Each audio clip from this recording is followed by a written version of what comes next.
What's up, guys? Welcome back, Jando here. So today on our update, we actually ended up refelting the pieces yesterday. I know we got the final thing off that, and we also redesigned this part as well for making the magnet interactions.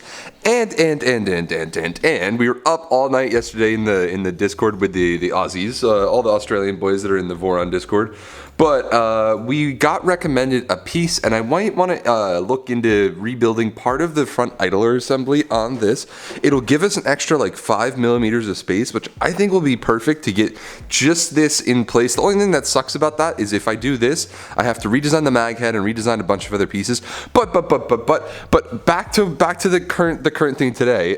Today we were looking at the felt pieces, and the problem with the felt pieces is the interaction is just slightly too weak for the magnet. Just by a tad, where it's getting pulled off, where when it's being pulled and dragged, it gives it a little more friction, and the piece itself only gets pulled to about here on it when it's doing long slide moves. I guess another answer is slow this thing down, but we're trying to avoid that. So I have an idea for today that I kind of wanted to see if I can get done. I'm going to probably just print one of these today as a test piece, but you'll see this is the actual CAD for the part itself. The magnet is embedded in the bottom here.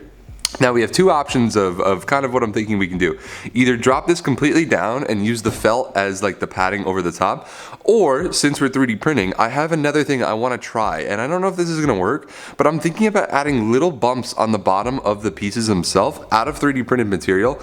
It might mess up the 3D print, and that's kind of what I have to figure out. What's the best way to do this? I'm going to prototype on this pawn, and I'll see if we can get something that works. And I might also clip in just showing the interactions on these pieces now just isn't as cool. It can't be flung as far because the felt kind of dampens even the blow off, and all the magnet just needs to be like another millimeter closer. It's crazy that we're dealing with just like 1 millimeter at this point. But let's see. Okay, so first test piece done. I inlaid the magnet in this one too. It does just kind of look a little garbled and messed. I don't know if you can see this on camera. I'm gonna have to really adjust the printer if I think I want to do this. I think I might end up going with the cutout slot on the bottom and then over felting, but I mean, I guess we can give this piece a try. In theory, it has a little bit less surface area, but the piece not being flat, I think, is just it's a bigger problem.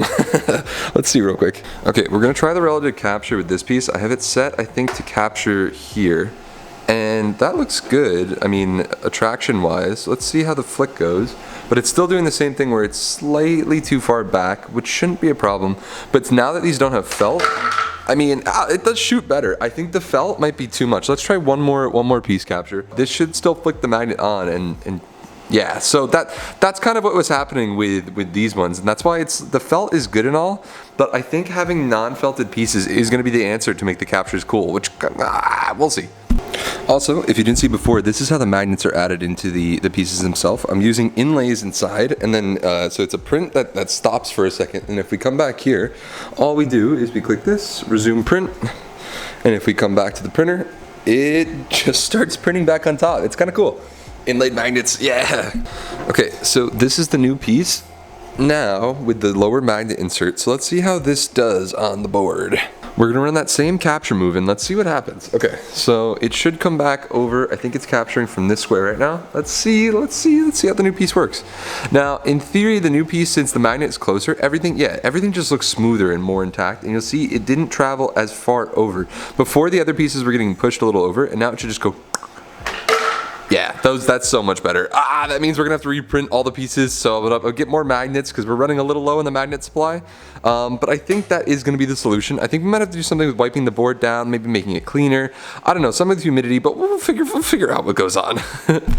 But yeah, that's pretty much it for today's video. I hope you enjoyed. As always, we are streaming, and I think today is the 10th day. Today's the day we're supposed to start stream. Well, technically tomorrow, but tomorrow we got some things. But we're probably going to be streaming either later tonight and or on TikTok and the other things too. We'll figure out what we're all doing. But thank you guys so much for watching. The board is literally done. It's all tweak mode now. I'm so excited. So I'll see you guys next time. As always, we're making a video every day, so make sure you come back for more. Bye, guys.